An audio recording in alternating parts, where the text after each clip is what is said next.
चलिए एक और इम्पॉर्टेंट क्वेश्चन है असर्शन एंड रीज़न का। तो ये पहला वीडियो वो मैं बना रहा हूँ असर्शन और रीज़न का, केस स्टडी के तो मैं अपलोड कर रहा हूँ। असर्शन रीज़न का ये फर्स्ट वीडियो। तो सबसे पहले असर्शन और रीज़न का एक्चुअली में हमको मीनिंग पता होना चाहिए। असर्शन एक हमारे पास एक स्टेटमेंट होता है। अगर हम बात करते हैं असर्शन की, सर एक्चुअली में ये क्या होता है, ये हमारे पास एक स्टेटमेंट है। और स्टेटमेंट की एक खासियत है, जैसा एनसीईआरटी कहती है, आप अपेंडिक्स में जाके देखेंगे जो बुक के पीछे रहता है, नॉर्मली स्टूडेंट्स उसको पढ़ते नहीं है। स्टेटमेंट क्या होता है, या तो फिर वो ट्रू होगा या फिर वो फॉल्स होगा। तीसरी कंडीशन नहीं कि सर डाउट में है, बोल नहीं सकते, हो भी सकता है नहीं भी हो सकता है। बहुत से ऐसे क्वेश्चंस होते हैं ना रियल लाइफ में, जो हो भी सकता है नहीं भी हो सकता है। हम एक परफेक्ट तरीके से अगर ट्रू या सत्य है या फिर वो असत्य है, ऐसे जो स्टेटमेंट है उनको हम कहते हैं असर्शन। और असर्शन ही एक टाइप का स्टेटमेंट है।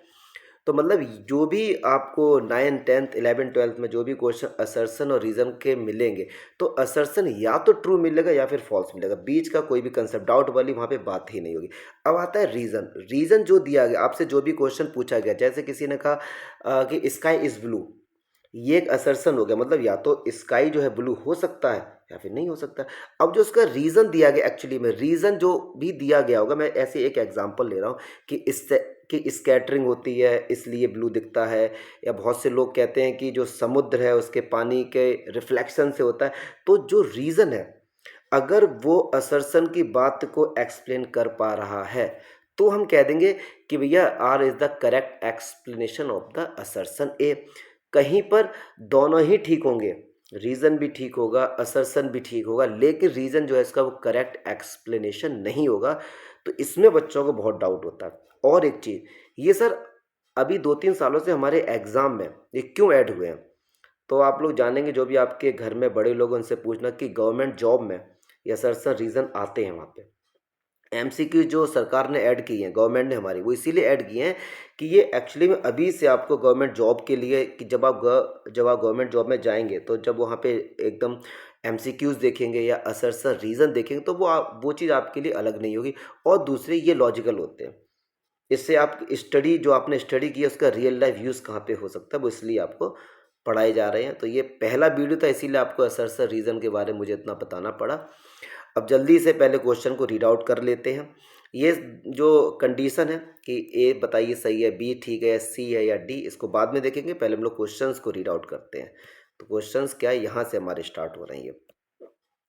तो बोल रहे हैं कि HCF of any two consecutive even natural number is always true. अब आपको ये बताना है कि ये ट्रू है या फॉल्स है। अब आप उसको समझेंगे। To consecutive even natural number, कोई से भी दो कंसेक्यूटिव इवन होने चाहिए और नेचुरल नंबर होने चाहिए। सपोज मैं लेता हूँ 8 और 10, और सही है यार, इनका अगर हम लोग एचसीएफ निकालने बैठेंगे, 8 के फैक्टर क्या होंगे, 2 × 2 × 2, 10 के होंगे 2 × 5, इनमें हाईएस्ट कॉमन फैक्टर क्या है, 2, तो इनका एचसीएफ 2 होगा। आप ऐसे कोई सा भी नंबर लेके देख लीजिए कि 2 जो है वो कंसेक्यूटिव इवन नेचुरल नंबर का एचसीएफ होगा। मतलब जो असर्शन है वो एकदम ट्रू स्टेटमेंट है, मतलब एकदम सत्य है। सही बात है भाई साहब, इसमें कोई भी डाउट नहीं होना चाहिए आपको। चलिए अब रीज़न देखते हैं। अब यहीं पे बात समझेंगे कि जो असर्शन जो आपको पता लग चुका है कि वो ट्रू है, अब ये चेक करो जो रीज़न दिया है क्या वो उसको एक्सप्लेन कर रहा है। पहले तो ये चेक हम लोग करेंगे कि रीज़न सही है या फिर गलत। तो even natural numbers are divisible by 2, कह रहे इवन होने चाहिए और नेचुरल नंबर होने चाहिए। सपोज मैं लेता हूँ, मैंने 8 ले लिया और 10 ले लिया, 12 ले लिया और मैंने 98 ले लिया। ये जितने भी मैंने इवन और नेचुरल नंबर लिए, आप देख रहे होंगे हर एक नंबर 2 से डिवाइड हो जा रहा है, हर एक नंबर। तो जो रीज़न दिया गया भाई वो भी एकदम ट्रू है। मतलब ये तो पता लग चुका है हमको कि रीज़न और असर्शन दोनों ही ट्रू हैं। लेकिन अब जो यहाँ पे ऑप्शन दिए जाते हैं, इसमें बच्चा कंफ्यूज होता है। यहाँ तक ये पता लगाना तो बहुत सिंपल होता है कि ट्रू है फॉल्स है क्या। अब जो यहाँ पे आपको दिए गए हैं इसको समझेंगे कि both assertion A and B are true. ठीक है, यहाँ तक तो मुझको कोई भी डाउट नहीं, दोनों ही ठीक है। लेकिन जो ये दो बातें ऐड करी गई कि R is a correct or R is not correct explanation of assertion A, मतलब सी और डी तो हो ही नहीं सकते। ए और बी दोनों ही ट्रू है। अब ये चेक करना है कि ए ठीक है या बी। अब आपको ये बताना है कि जो रीजन है क्या वो करेक्ट एक्सप्लेनेशन है या फिर नहीं है। तो चलिए वापस क्वेश्चन पे हम लोग आते हैं। अब देखिए, अब यहाँ पे एचसीएफ की बात हुई है। रीज़न तब ये होता जब रीज़न में ये बताया गया होता कि एचसीएफ कैसे फाइंड करते हैं। ऊपर बात हो रही है एचसीएफ की, किसी भी to consecutive even natural number का जो एचसीएफ होता है वो 2 होता है, ये बात ट्रू है। रीज़न बताते हैं कि एचसीएफ एक्चुअली में निकाला कैसे जाता है, वो उन्होंने कुछ नहीं बताया है। इन्होंने जो बात की है कि भैया कोई भी नेचुरल इवन नंबर वो 2 से डिविजल होता है। यहाँ पे ऊपर वाले को ये एक्सप्लेन नहीं कर रहे हैं डियर। यही बात बस समझने की यहीं पे कि जो असर्शन है वो ट्रू है। क्या रीजन जो बताया गया क्या वो असर्शन को एक्सप्लेन कर रहा है? क्या अगर आपको एचसीएफ निकालना आता है तो वो रीजन क्या उसको बता रहा है कि एचसीएफ कैसे निकाला जाता है? क्योंकि ये तो बात ठीक है, लेकिन ये जो रीजन भी ठीक है, लेकिन ये इसका करेक्ट एक्सप्लेनेशन नहीं है। तो 19 का जो आंसर हो जाएगा हमारा, 19 का जो आंसर होगा वो ये होगा, R is not the correct explanation assertion A, मतलब ये बी इसका। 19 की बात करें तो बी हो जाएगा क्योंकि वो उसका करेक्ट एक्सप्लेनेशन नहीं है। तो यही चीज़ है, इसमें बच्चों को देखो डाउट होता है। अब अभी पहला क्वेश्चन, जब काफ़ी सारे क्वेश्चन करेंगे धीरे धीरे इन चीज़ों पे हम लोग जाएंगे, फिर ये हमारा कंसेप्ट क्लियर हो जाएगा। चलिए अब आ जाते हैं क्वेश्चन नंबर 20 पे। चलिए क्वेश्चन नंबर 20 पे आते हैं। कहते हैं इफ द, ये इंपॉर्टेंट है, if the radius of a sector of a circle is reduce to half and the angle is double then the perimeter of the sector remains the same. अब पहले तो आपको ये पता करना है कि रीजन जो असर्शन है वो ट्रू है या फॉल्स है, क्योंकि रीजन एक स्टेटमेंट, असर्शन एक स्टेटमेंट होता है। चेक करते हैं कह क्या रहे हैं। कह रहे हैं हमारे पास ये एक सर्कल है, सर्कल में ये हमारे पास एक सेक्टर, मान लो ये एंगल हमारा थीटा है, इसकी जो ये रेडियस है ये आर है।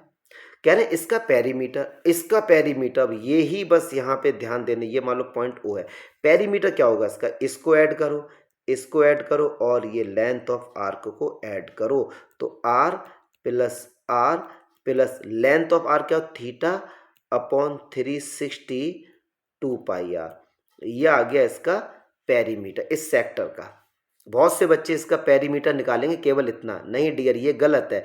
ये तो लेंथ ऑफ द आर्क है, पेरीमीटर में तो ये भी ऐड होगा। पेरीमीटर क्या होता है, सम ऑफ ऑल बाउंड्रीज, जितनी बाउंड्री है सबको ऐड करो, तो ये आ गया। फिर अगले ही पार्ट में ये बोला गया अगर रेडियस को हाफ और एंगल को डबल कर दे तो भी क्या पेरीमीटर यही आएगा, हमको ये पता करना है। तो चलिए अब देखते हैं एक और, अब यहाँ पे इस तरीके से इसको सॉल्व करते हैं। एक मैंने ये इसको सपोज मैं ऊपर वाले को हटाता हूँ हल्का सा। चलिए अब देखिए, मैंने ये सर्कल लिया और जैसा इन्होंने बोला था कि एंगल को हमने कर दिया डबल 2 थीटा और रेडियस हमने कर दी r/2 और ये r/2। चलिए अब निकालते हैं। तो r/2 प्लस r/2, क्योंकि ये तो ऐड करेंगे, बाउंड्री है, फिर वही वाला फॉर्मूला, थीटा मतलब 2 थीटा अपॉन 360 2 पाई आर, कितना है डियर, r/2। तो देखो 2 से 2 कैंसिल हो गया, ये r/2 r हो गया, plus theta upon 360 2 pi R. और अगर आपको याद होगा इससे पहले वाला जो कंडीशन थी उसका आंसर आर क्या था, R plus R theta upon 360 2 pi R. थोड़ा हौच पौच हो रहा है, कंडीशन को समझेंगे तो ये दोनों ही डिफरेंट हैं। इसका आंसर आ रहा आर प्लस और ये आ रहा आर प्लस आर, मतलब 2r। तो कहने का मीनिंग है जो असर्शन दिया गया है वो फॉल्स है भाई साहब। क्या दिया गया है, वो तो फॉल्स हो गया। ये बात जो बोल रहे हैं वो एकदम गलत बोल रहे हैं, एकदम गलत बोल रही है। असर्शन जो दिया गया वो गलत है, क्योंकि इसका आंसर ये आ रहा है अगर मैंने रेडियस को हाफ और एंगल को डबल किया है तो, और उससे पहले आंसर ये आ रहा था। तो असर्शन तो हमारा फॉल्स है, असर्शन तो हमारा क्या है जी भैया, फॉल्स है, इसमें कोई भी डाउट नहीं होना चाहिए। चलिए अच्छा, अब देखते हैं रीजन। अब असर्शन तो फॉल है, अब ये देखते हैं the length of the arc of subtending angle theta at the centre. अब ये कह रहे हैं कि ये हमारे पास ये एंगल है, मान लो ये थीटा है, ये सेक्टर की बात करें, इसकी लेंथ ऑफ आर्क, तो इसका फॉर्मूला क्या होता है, थीटा अपॉन 360 2 पाई आर। 2 से इसको कट किया 180 आया, तो ऊपर क्या है थीटा पाई आर अपॉन 180। तो ये बात तो एकदम ठीक है। ये कह रहे हैं कि किसी भी length of arc subtending angle theta at the centre, तो लेंथ ऑफ आर्क होती है पाई आर थीटा अपॉन 180। तो रीजन तो भाई साहब एकदम ठीक है, असर्शन हमारा क्या है गलत। तो अब देखते हैं इसका कौन सा ऑप्शन होगा, तो देखते हैं कौन सा होगा इसमें। हमारा assertion is false but reason is true, तो इसका आंसर हो जाएगा डी।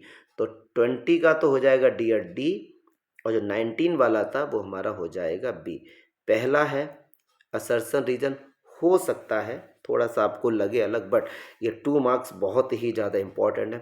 पहला वीडियो था असर्शन रीजन के ऊपर, ये थोड़ा सा एक्सप्लेन किया, हो सकता है वीडियो लेंथ हो, बट यार वीडियो की लेंथ पर मत जाओ, कंसेप्ट पर जाओ। टारगेट यहाँ पे वही है कि आपके कंसेप्ट क्लियर कराने, और ऐसी केस स्टडी और असर्शन रीजन्स के वीडियो आपको वो मिलते रहेंगे। फिर भी कोई एडवाइस है तो आप ज़रूर दीजिए।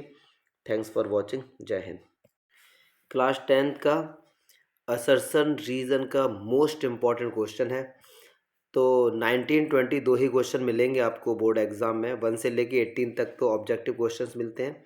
उसके बाद आपको दो क्वेश्चन 19 और 20 आपको बोर्ड एग्जाम में असर्शन और रीजन के ही मिलेंगे। जल्दी से हम लोग पहले पढ़ लेते हैं असर्शन क्या होता है। मैं दोनों वीडियोस में आपको बता चुका हूँ, फिर जल्दी से बता दूँ। एक स्टेटमेंट होता है, ये असर्शन हमारे पास एक स्टेटमेंट होता है। स्टेटमेंट ऐसे होते हैं जिनके केवल दो ही आंसर होते हैं, या तो ट्रू होगा या फॉल्स होगा। कोई एम्बिग्विटी मतलब कोई भी डाउट वाली बात वहाँ पे नहीं होती है। चलिए देखते हैं। कहते हैं a right cylinder container of a base 7 centimetre and the height 10 centimetre contain 1540 centimetre of ice cream. मतलब आपको ये पता करना है कि जो ये असर्शन बोला गया ये सही है या फिर गलत है। चलिए देखते हैं। इसमें बोला गया कि एक हमारे पास सिलेंडर है, अगर हम बात करते हैं इस तरीके का, ही हमने एक सिलेंडर बना लिया और इसकी रेडियस जो है वो 7 सेंटीमीटर है, और इसकी जो हाइट है अब वो हमारे पास 10 सेंटीमीटर है। तो कह रहे हैं इसमें कितनी आइसक्रीम आएगी, ये कह रहे हैं कि 1450 आइसक्रीम आएगी इसमें। तो चलिए हम लोग इसका निकालते हैं वॉल्यूम। सही बात है, हमको इसका वॉल्यूम निकालना पड़ेगा। तो वॉल्यूम होता है सिलेंडर का पाई आर स्क्वायर एच। तो पाई की जो वैल्यू है वो 22/7। आर कितना है 7 × 7, दो बार लिखेंगे क्योंकि आर स्क्वायर है। एच हमारा है 10, 7 से 7 कैंसिल, 22 7 ज़ा 154, एक 10 है तो ये 0, और ये सेंटीमीटर क्यूब। मतलब एकदम सही है कि इस सिलेंडर का जो वॉल्यूम होगा 1540 सेंटीमीटर क्यूब होगा। मतलब असर्शन जो हमारा वो एकदम ट्रू है, मतलब असर्शन जो स्टेटमेंट है वो एकदम ठीक है। अच्छा, जैसे ही आप इसके रीज़न पे आप जाएंगे, मैंने कई बार बच्चों को बताया, फिर से बताता हूँ ये चीज़। आप रीज़न जो दिया गया उसको मत पढ़ो, उसको पढ़ के कन्फ्यूज़ होंगे। आप सबसे पहले ये देखो, असर्शन में आपने वॉल्यूम निकाला, ठीक है।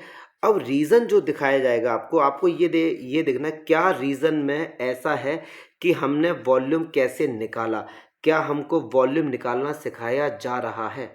अगर रीज़न में वो है तो आप कहेंगे रीज़न ट्रू है, क्योंकि इसमें बच्चे बहुत कंफ्यूज होते हैं। जो ये दो ऑप्शन होते हैं इसमें बच्चा सबसे ज़्यादा कंफ्यूज होता है। इसीलिए आप ध्यान रखें, रीज़न पढ़ने से पहले आपने असर्शन में वॉल्यूम फाइंड किया। अब रीज़न अगर आपको वॉल्यूम निकालना सिखा रहा है तो ठीक है। चलिए अब देखते हैं। The ice cream of above container distribute to 10 children in equal cones that child get 1540 centimetre cube. अब देखिए बात तो इनकी भी ठीक है, बात इनकी ठीक है कि भैया इतनी टोटल हमारे पास आइसक्रीम थी, 10 बच्चों में डिवाइड करनी है तो 0 से 0 कैंसिल, हर बच्चे को 154 सेंटीमीटर क्यूब मिलेगी। बात रीज़न एकदम ठीक है, रीज़न जो है वो भी ट्रू है। लेकिन ऑप्शन के अकॉर्डिंग आपको ये बताना है कि जो असर्शन बोथ आर ट्रू, यहाँ तक तो हमारा ठीक है। कह रहे हैं R is the correct explanation of assertion or R is not the correct explanation of assertion. बस इसी में बच्चा कन्फ्यूज होता है, इसी को ही आपको समझना है बहुत ही अच्छे से। दोनों को हमने पता कर लिया कि दोनों ही ट्रू हैं। असर्शन में हमने वॉल्यूम निकाला पाई आर स्क्वायर एच। अब रीज़न ये होता है, क्या ये रीज़न आपको बता रहा है क्या कि how to find the volume of the cylinder? बिल्कुल नहीं। यहाँ पे सिलेंडर के वॉल्यूम निकालने की तो कोई भी बात नहीं है। रीज़न ठीक है, रीज़न ठीक है। तो इसको ऐसे समझो, ये वाला क्वेश्चन था, आपको मैं ऐसे ही बता रहा हूँ। रीज़न मान लो ये होता, रीज़न में ये लिख देते बाई चांस कि 2 × 2 4, आप कहेंगे सर बात तो ठीक है, 2 × 2 4 होता है, लेकिन क्या 2 × 2 क्या हमको बता रहा है कि how to find the volume of the cylinder? बिल्कुल नहीं। तो रीज़न ठीक है लेकिन वो असर्शन ए को एक्सप्लेन नहीं कर रहा है। तो इसका ऑप्शन हो जाएगा बी ऑप्शन, कि both assertion and reason are true but reason R is not the correct explanation of assertion A. ये तब होता जब ये आपको बताता कि how to find the volume. ठीक है, तो इसका तो ऑप्शन बी हो गया। तो बस इसी चीज़ को आप लोगों को ध्यान रखना है जी, इसी में बच्चे कंफ्यूज होते हैं। अब मैं लास्ट वाला जो इसका उसको देखता हूँ। कह रहे हैं 5k 3k + 1 4k are 3 consecutive terms of an AP, find the value of, हाँ देन वैल्यू के की वैल्यू गिवन है 7/3। तो आपको चेक करना है ये ठीक है या फिर नहीं ठीक है। तो अगर ये 3 टर्म एपी में है तो के कैसे फाइंड करते हैं, इनका जो डिफरेंस है वो बराबर रख दीजिए। तो उसको मैं सॉल्व करता हूँ कि 3k + 7 सेकेंड टर्म है, इससे इस वाले टर्म को माइनस करेंगे, माइनस का 5k और प्लस का 1 हो जाएगा। देखिए माइनस जब अंदर जाएगा तो माइनस का प्लस हो जाएगा, is equal to third term से 4k + 8 से माइनस करेंगे सेकेंड टर्म। तो चलिए 3k माइनस का 5k माइनस का 2k, 7 + 1 8, 4k से 3k गया k और 8 - 7 प्लस का 1, ये माइनस का 2k, अब ये k इस तरफ आएगा तो माइनस का 3k और 1 - 8, तो 3k is equal to minus का 7, तो जो k आएगा ये माइनस है, माइनस से माइनस कैंसिल, तो आंसर आया 7/3। मतलब k का जो आंसर है वो 7/3। इसका मतलब असर्सन जो है वो एकदम ठीक दिया गया है। अब रीज़न आप मत पढ़ो, आप अपने आप से क्वेश्चन करिए कि आपको कैसे पता लगा के का आंसर ऐसा है। तो हमको पता है एपी में कि जो इनके कॉमन डिफरेंस होते हैं वो बराबर होते हैं। अब यहाँ पे इन्होंने देखो यही बताया है कि कॉमन डिफरेंस कैसे फाइंड करते हैं, मतलब a2 - a1, इन्होंने बस सेकेंड टर्म में से फर्स्ट टर्म को माइनस करते। और आपने देखा था अभी कि जब मैंने के की वैल्यू निकाली थी तो सेकंड टर्म से फर्स्ट टर्म माइनस किया था, थर्ड से सेकंड, ये आपस में क्या होते हैं, इक्वल होते हैं। तो ये बिल्कुल ठीक है, ये बिल्कुल ठीक है कि both A and B are true and R is the correct explanation of assertion A. बस इतना ही अंतर समझना, इसीलिए ये एक ऐसा क्वेश्चन सिलेक्ट किया था कि जिसमें एक का आंसर ए है और एक का आंसर बी है। यहाँ पर जो ये बोल रहा है ये असर्सन को ही एक्सप्लेन कर रहा है कि how to find the common difference of the given AP. तो ये मोस्ट इंपॉर्टेंट क्वेश्चन था। ऐसे ही क्वेश्चंस में आपको बस एक चीज़ फोकस रखना है कि असर्सन का करेक्ट एक्सप्लेनेशन जो है वो क्या रीज़न है या फिर नहीं है। रीज़न सही हो सकता है लेकिन वो उसको एक्सप्लेन करना चाहिए, क्योंकि ये जो 2 मार्क्स है ना यार, एक्चुअली में ये 2 मार्क्स ये बहुत इंपॉर्टेंट है। जिन बच्चों का टारगेट 100 मार्क्स का है उनके लिए ये 2 मार्क्स बहुत ज़्यादा इंपॉर्टेंट है। और सबसे ज़्यादा जो कन्फ्यूज़न होती है वो ए और बी में ही होती है। ये तो बहुत ही सिंपल है, ये ट्रू है फॉल्स है, ये तो सिंपल है कि वो उसको एक्सप्लेन कर रहा है या फिर नहीं कर रहा है, इस चीज़ पे हमको फोकस करना है। मैं लगभग कोशिश करूँगा एग्ज़ाम तक, आपके 10 मार्च को आपका एग्ज़ाम है, 20 असर्सन रीज़न और लगभग 30 या 40 के बीच केस स्टडी आपको मिलेंगे। और प्रॉमिस ये कि इनसे बाहर नहीं जाएगा। मैंने अभी तक लगभग 12 केस स्टडी अपलोड कर दी हैं और ये तीसरा असर्सन रीज़न है। और कंसेप्ट पे हम लोग जाएंगे, असर्सन रीज़न हो गए या आपके केस स्टडी हो गए, कोई भी बच्चा अगर इनको सॉल्व करने जाता है तो first you have to keep in mind that you have to solve all the NCERT basic question. अगर आपने वो ही नहीं किए तो फिर कोई उसका मतलब वर्थलेस है फिर वो। तो सबसे पहले एनसीईआरटी के बेसिक कंसेप्ट करो आप, उसके बाद ही इन क्वेश्चंस पे आप जाएंगे। डायरेक्ट अगर इन क्वेश्चंस पे जाएंगे तो केवल आप रट्टा मारेंगे और मगअप करने से कभी भी 100 मार्क्स नहीं आते, चाहे आप कितने भी प्रैक्टिस कर लीजिए। और एक चीज़ और है इसमें हमेशा याद रखना कि you have to solve 10 question 100 times, not vice versa. मतलब क्या है इसका कि मैथ्स में जो थोड़े से बच्चे इंटेलिजेंट है ना वो एक मिस्टेक करते हैं, क्या कि वो ये सोचते लो आर डी शर्मा भी हम कर लें, आर एस भी कर लें, N C R T exemplar भी कर लें, सुल्तान चंद, के सी सिन्हा और भी हमारे सैम्पल पेपर। कोई फ़ायदा नहीं है जब तक आप मैथ्स के कंसेप्ट को क्लियर नहीं करें। भले ही आपने पूरे एग्जाम में 1000 क्वेश्चंस किए हैं लेकिन इनका 10 बार कम से कम रिवीजन होना चाहिए। ऐसा नहीं है कि आपने आपने 5000 क्वेश्चंस कर लिए, रिवीजन केवल एक बार किया तो एग्ज़ाम में सब हौच पौच हो जाएगा। तो इसीलिए आप क्वालिटी पे काम करो ना कि क्वांटिटी पे, कि यार क्वांटिटी हमने कर ली बहुत ज़्यादा, कुछ नहीं होने वाला है। बोर्ड के बहुत ही सिंपल बेसिक क्वेश्चंस आते हैं, बस ये है कि थोड़ा सा घुमाकर उसको रिप्रेजेंट करते हैं। तो उसके लिए ये एक छोटी सी सिंपल सी बड़ी प्यारी सी एडवाइस है आप सभी को कि कोई भी क्वेश्चन करें रिवीजन ज़्यादा से ज़्यादा करें। जो ये होशियार बच्चों के लिए एडवाइस है, वो बहुत ज़्यादा सोचते हैं ना, हर तरफ के कंटेंट, नेट से, बुक्स से, सैम्पल पेपर से, प्रीवियस पेपर से। आप पहले अपना बेसिक स्ट्रॉन्ग करिए, उसके बाद 5-10 सैम्पल पेपर या प्रीवियस पेपर सॉल्व कर लो, आपको अपना लेवल पता लग जाएगा, कहाँ पर मिस्टेक्स हो रही हैं वो पता लग जाएगा। तो चलिए ऐसे ही वीडियो देखते रहिए आप लोग, और कोई एडवाइस है या कुछ भी है, सजेशन है तो आप ज़रूर दीजिए। Thanks for watching. जय हिंद।